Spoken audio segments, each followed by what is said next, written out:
Hello and welcome back. We now go through some code snippets where we can use to interact with the database to retrieve information or to insert new values. Before we start, we need to create a database engine. This is essentially telling SQLAlchemy which database driver to use, which type of database to connect to, and how to connect with like user password and the server where the database is hosted. In this example, we'll use a free database hosting service. So this is the Postgres. So we use Postgres database with this driver.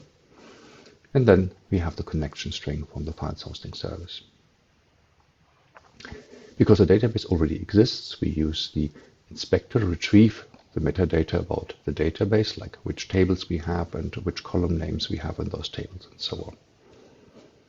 So we can, for example, get all the table names and then get the metadata about the various tables and read the table as Python objects so we can interact with them in SQLAlchemy. And we can find, for example, information about the storage locations here with a select statement.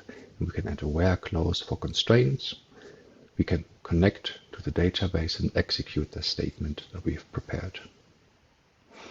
We can also add new elements to a table. Then we use the insert command and take the following values. Here we just add one, the cauldron. We add this into a storage ID. Then we execute the statement, and here, because we want to change the database, we need to commit this to the database. Otherwise, we would immediately roll back, and maybe we can test the statement, but it wouldn't be actually persisted in the database. And then we can, for example, connect to this and retrieve all the information again.